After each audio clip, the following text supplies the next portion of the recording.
everyone, Aisha here. So today I want to talk about the topic how to get back up again after setback or disappointment. And so I'm going to be teaching from Isaiah 52 verses 1 through 2, okay? And so it says, "Awake, awake, put on your strength, O Zion. Put on your beautiful garments, O Jerusalem, the holy city. For there shall be no more come into you, the uncircumcised and the unclean. Shake yourself from the dust and arise. Be seated, O Jerusalem. Loose the bonds from your neck, O captive daughter of Zion." And this passage is really good, and it flows and it's really continuing on where Isaiah 51 left off. And so just to give you some background, this is actually prophetically talking to the people who were captured by Babylon. So this was written a couple of hundred years actually before the captivity, and it was due to sin and everything. And so Isaiah prophetically was writing to these people to be able to encourage them and let them know that the plans of the Lord to be able to ultimately rescue them. So the people who are reading this will be in need of a lot of encouragement, a lot of strength, because as you can see, like if you read Isaiah, you can see that they were losing their faith. They didn't know if the Lord was going to be able to save them. They were dealing with a lot of oppression, a lot of hardship, a lot of pain, right? And so they were looking to encouragement. Their faith was wavering, and God, through the prophet Isaiah, was saying, "Don't give up. Don't give in. I'm there for you. I'm going to rescue you. You will be restored to your place of honor. I have not forgotten about you." Right? And I know that there's somebody who's listening to this right now who needs to hear the same message, right? And that God is there for you. God has not forgotten about you. God is going to rescue you. God is going to restore you, right? And so if I start from Isaiah 51, there the theme actually, if Isaiah 51:9, it says, "Awake, awake, put on the strength, O arm of the Lord." And so Isaiah 51:9 is the people calling on the Lord, like, "Lord, wake up. You've rescued us in the past. Put on your strength, mount up for battle, defend us," right? So they were calling on the Lord to arise and awake because they thought that he was asleep. And they were reminding God of how God saved them from Egyptian slavery, and they're calling on him to save them now from captivity. And there's a message right there. Remind the Lord of his promises and encourage yourself in the Lord about how the Lord has been there to be able to rescue you from certain things, because it will give you the faith to keep going, to know that God is going to be there for you now, even if you're going through a tough time, a hard time, or if you're trying to figure out how to get back up again. And the Lord also says in the word to remind him of his word, right? So remind him of his word. That is okay. And so in Isaiah 51:9, they're calling on the Lord to arise, awake, defend them, right? Just like he did in the past. So you can call on him to be like, "Arise, awake, O Lord, and defend me just like you have in the past," right? And they're literally going on to remind you, like, "Didn't you drive the sea? Didn't you overthrow the Egyptian army? Didn't you make a way for the people of God to be able to walk right through," right? And the Lord responds and says, "Yes, it is he who comforts you." And he goes on to encourage them, to have faith in him, to encourage them in who he is, his character, his strength, and his power. And after he's done doing that, and to remind them that he has not forgotten about them, and to remind them of his strength and his power, then the response of the people is this. The command is for the people to wake themselves up. Because the people were sitting there thinking that the Lord was asleep, but really they were asleep, and they had given up because of the hardship and the oppression and the tough times that they have encountered. And so sometimes you might not think that you have given up, but you did. And you need to repent and ask the Lord to help you to get back up again. And it talks about how the people, because of what it was that they were going through, how they just laid down, how they got down, they just, kind of gave up. They fainted, right? And so they began to identify with their affliction. They decided to find resting place in his affliction and in their affliction and their hardship. But the Lord was saying, get back up again. Get back up again, because he has given them victory. But the problem is that the people didn't believe it. And so again, they had to be told to wake up, awake, awake. And this is where we are in Isaiah 52. Awake, awake.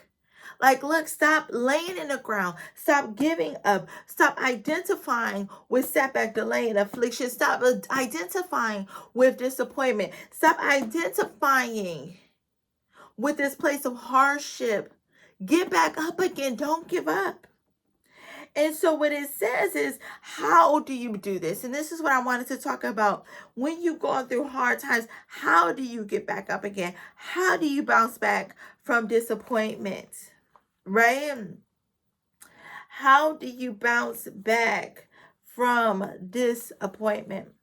And so the first one is you have to awake. You can no longer be sleeping. So you have to wake up. You have to wake up. You have to be in a conscious state to be able to choose something different. And then the next thing is to put on the strength. It says, put on your strength, O Zion, right? And so they needed to put on their strength. But where does their strength come from? Their strength comes from the Lord. And they can't do it by themselves. They have to be able to put on their strength, right? And so they're not putting on their strength alone, but there is an action that they have to take. They have to physically decide to put on their strength. But the thing is, when they physically decide to put on the strength, they're not putting on the strength by themselves. The Lord is helping them, because the Lord has already awoken and raised his arm to defend the people. The arm of the Lord is coming to the rescue. And so the people who have been oppressed have been called to wake up because God is delivering them. But they're struggling because of their oppression. And so they're called to wake up and take action. And why are they waking up? They're waking up because of the promise of the Lord to redeem and restore them. And so, then after they wake up, then they put on the strength, right? They put on the strength of the Lord, and they have to make that decision to do that. God doesn't always do it for us. There's action that we have to take. There are responsibilities and roles and things that we have in our control that we have to do, because sometimes the promise of God is conditional, right? The promise of God was true in this, that God was going to restore his people, but there were things that they needed to do to be able to prepare themselves for the restoration, and there were things that they needed to do to ready themselves for the restoration, and that one of those things was to put on strength. But they weren't doing it by themselves. And then the next thing is to put on their beautiful garments. And so, because their seasons were changing, because the times were changing, because their location was changing, they needed to put on new clothes. They could not continue to wear the clothes of slavery and oppression, the dirty clothes of poverty. They needed to put on beautiful garments. And so one of the things is that as I was studying this, I went to Matthew 9:16, and it says, no man putteth a piece of new cloth on an old garment. So they needed to physically change their garments because their physical situation was being changed. And so they needed to rid themselves of the old, rid themselves of the oppressive stuff, rid themselves of the dirty stuff, and put on new clothes, because they were being adorned with favor and honor, beautiful beauty, splendor, and glory. And then the thing is, and then you hear the promise, for there shall no more come into you the uncircumcised and the unclean, meaning that the things that were causing the oppression were being removed from that space. The problems, the difficulties, the hardships, the disappointments, the delays, right? Those were all being removed. And so what do the people need to do as a result of that? Shake yourself from the dust and arise. Shake yourself from the dust and arise, because in Isaiah 51, we see that the oppression had been so bad that essentially the people were laying in the dust. It said, you have made your back like the ground and like the street for them to pass over. So they were laying in the ground as if as a doormat, as a floorboard, as a street for their oppressors to just walk all over them, and to the just sheer bringing them down so low, right? And oppression. And we see even in Isaiah 51 verse 17, where it says, stand up, get off the ground, stand up, right?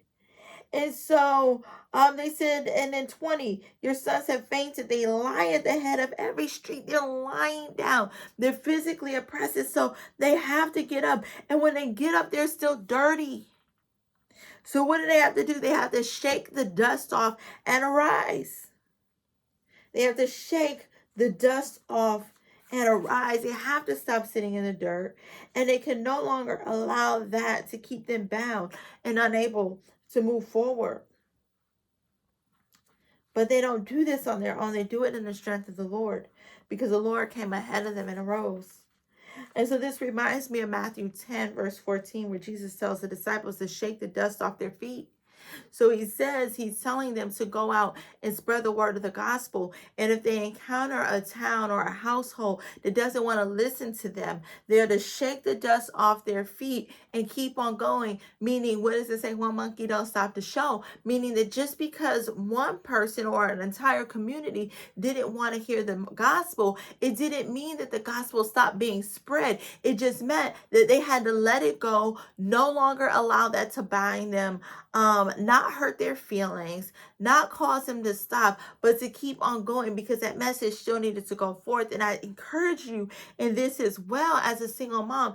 Just because someone hurt you, just because someone didn't want to be with you, you are to shake the dust off your feet and move on, because you cannot allow one person to cause you to stay stuck, or to stay in pain, or to rob you of your future, or to rob you of your joy. And this is why I love talking, even especially I love talking to pregnant single moms before they end up having their kids. Because if you can understand this now, if you can understand and get these nuggets now and these pieces of healing now, then you can shake the dust off of your feet and not allow somebody who left to keep you bound and unable to move forward and thrive in motherhood. Right? Shake yourself from the dust and arise. And I remember, like, when I found out I was pregnant and when I found out I was going to be a single mom, I literally found the darkest corner of my room, of my bedroom, and sat in the fetal position, rocking back and forth and crying, pulled the blinds dark and just cried, sat there in a corner. And sometimes I would get up and cry, sit in the fetal position in my bed. And really the only time I would leave that room was if I had to go to the bathroom, or if I got hungry enough where I needed to get up. And then after I would go to the bathroom or eat, then I would get back in that same rocking fetal position and cry. It was hard for me to get back up, but eventually I trusted the Lord to allow me to get back up for a few minutes. And then that few minutes became into an hour. That hour turned into, more hours. Those more hours turned into a day. Those days turned into a couple of days. And those couple of days turned into a week, a month, a year. And eventually I was able to get up. But it started with shake myself in the dust and arise. It started with waking up and deciding to stand back up again. Because when I made the decision to stand, the Lord was with me to be able to lift me, to help me to stand when I did not think that it was possible. You have to shake the dust off of your feet. You cannot allow the words or the actions of someone else to keep you bound, keep you disappointed, or keep you stuck, or from moving forward. You have to let it go. You can't hold on to rejection, oppression, or pain, because it will stop you in your tracks in your first ministry, which is the ministry to your children. And so the people of Israel, after being in bondage, had to shake the dust off so they can move forward. And so I encourage you to shake the dust off and move forward. They had to see themselves new. And when they saw themselves new, they can change new clothes, but they could not try and patch beauty on to the old. They had to change their location. They had to change their posture. They had to change their clothes. And that showed that they believed the promise of the Lord to redeem them and restore them. So do you believe the promises of the Lord? And the last thing is they needed to loose the bonds from their neck. Because the bonds are the things, the shackles that keep them stuck, that keep them stuck, that keep them in slavery, that keep them in bondage. And so they had to loose the bonds off, the shackles off, so they can walk free. And so they needed to do that. And the reason why they were able to loose the bonds from their neck is because the locks had already been unlocked. They were just sitting there at that point, and they just needed to take it off, drop it, and walk free, right? Because sometimes the bondage that we're in is not because of real bondage. It's mental bondage where we don't see ourselves as new. We don't see ourselves as free. And we can sit there in an unlocked cell, not knowing that it's already been unlocked and that we can walk free. And so the last thing is making the decision to walk free. So when the Apostle Paul was in jail, he was literally in jail. His neck, when he was, I think it was in the Roman prison, he was bound. His ankles and his hands were bound to the wall. He had a thing around his neck so that he was attached to the wall. And he was physically unable to move. But I want to let you know, you're not bound like that. The chains have been broken. The locks have been unlocked. And you have the power to walk free. But you have to decide to loose the bonds from your neck and walk free. But the beauty of that is that you're not doing that in your own strength. You're doing that in the strength of the Lord. And so it's a decision that you have to make. To no longer see yourself through the lens of pain, to no longer see yourself through the lens of rejection, to no longer see yourself through the lens of someone who left, to no longer see yourself through the words that unkind people have spoken over you. Like for me, it took me a long time to no longer allow the tape, the recording of what the twins' dads had said to me when he was leaving to define who I was. It took a while for me to no longer allow the words of betrayal to reside in me and cause that to be my identity, the words of what people said about me, because I was a single mom. I'm parenting single, right? I had to allow the truth of the Lord to saturate my mind, change the narrative so I can see myself differently, so I can see the promise of the Lord, so I can stand up and move forward again. Put on my strength, change my garments. Literally, when I tell you, like, I physically changed my clothes because there was a period of time where I just felt so emotionally worn down. I was just struggling emotionally. I literally used to wear the same clothes over and over and over again, and they were dirty. And I did not take them off and wash them until they smelled like so bad that I could not take the smell anymore. Or my kids told me that I smelled and that I needed to change my clothes.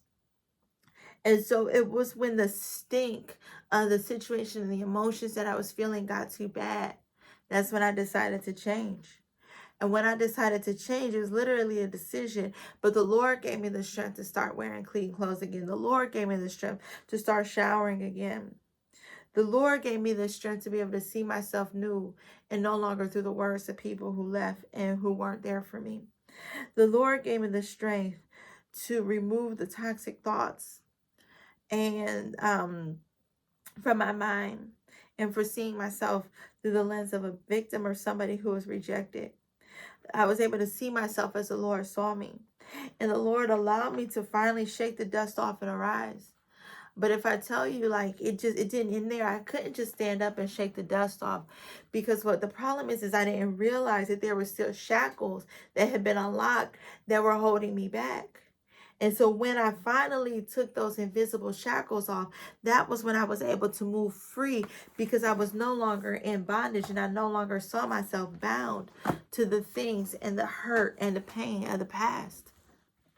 And so I encourage you to use the lessons in Isaiah 52, verse 1 through 2 to find your freedom, to find your joy, and to learn how to move forward and to be able to bounce back after setback, delay, disappointment, or hurt or pain. Because you don't have to reside there. You can change your address. You can move forward. And we see the people of Israel ended up moving out of a captivity, and they went back to Jerusalem. They went back to the promised land, and they went back with wealth. They went back with everything that they needed to rebuild the walls, rebuild their homes, rebuild the cities.